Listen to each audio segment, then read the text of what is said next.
اس کے لیے اکابرین جمعیت علماء اور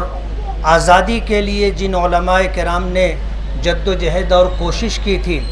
ان کا یہ مطالبہ تھا کہ اس دیش میں رہنے والے ہر مذہب کے ماننے والے، ہر سماج اور برادری سے تعلق رکھنے والے ہر ہندوستانی کو مکمل آزادی حاصل ہو۔ اس کے لیے ایسا دستور بننا چاہیے جس دستور کے اندر سب کو مکمل آزادی کا حق دیا گیا ہو۔ ڈاکٹر بابا صاحب امبیڈکر کی سرپرستی میں 200 سے زائد افراد پر مشتمل ایک کمیٹی تشکیل دی گئی جو اس دیش کے لیے قانون اور سنویدھان بنائے۔ ان میں جمعیت علماء کے اکابرین اور ذمہ داران بھی تھے،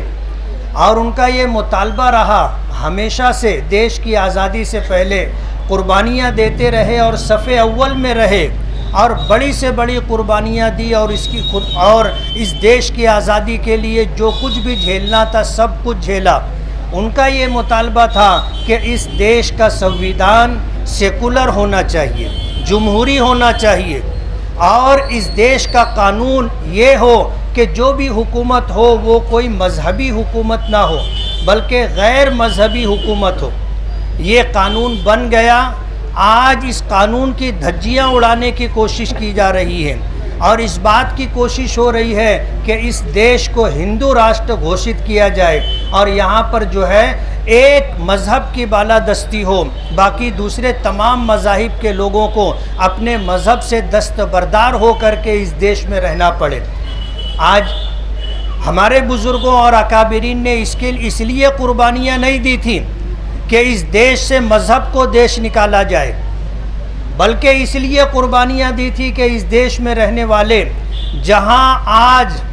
800 سے زائد پرسن اللہ ہیں، ان میں ایک مسلم پرسن اللہ بھی ہے، ورنہ جین سماج کے لوگ ہیں، لنگائت سماج کے لوگ ہیں، بودھ سماج کے لوگ ہیں، الگ الگ جین سماج کے لوگ ہیں، سب کے اپنے اپنے دھرم اور مذہب ہیں، ان کا اپنا پرسن اللہ ہے، لیکن ٹارگٹ صرف مسلمانوں کو بنایا جا رہا ہے اور اس دیش کو ہندو راشٹر بنانے کی کوشش ہو رہی ہے۔ ظاہر بات ہے اس دیش کی آزادی کے لیے ہمارے اکابرین اور بزرگوں نے جو قربانیاں دی تھی، اس لیے نہیں دی تھی کہ لوگوں سے ان کا حق چھین لیا جائے اور ان کو ان کے مذہب سے محروم کر دیا جائے۔ آج اس طرح کی جو کوششیں، ناپاک کوششیں اس دیش میں کی جا رہی ہیں، ہم جمعیت علماء کی طرف سے اس بات کی مذمت کرتے ہیں اور حکومت وقت سے مطالبہ کرتے ہیں کہ سنویدھان اور قانون کے دائرے میں رہتے ہوئے اس دیش میں رہنے والے ہر ہندوستانی کو ان کا پورا حق ملنا چاہیے، جس میں ان کا مذہب بھی ہے، ان کا کلچر بھی ہے، ان کی تہذیب بھی ہے، اور ہر سماج کے ماننے والوں کے اپنے رسوم اور رواجات ہیں، اسی کے مطابق زندگی گزارنے کا حق ملنا چاہیے۔ آج 76ویں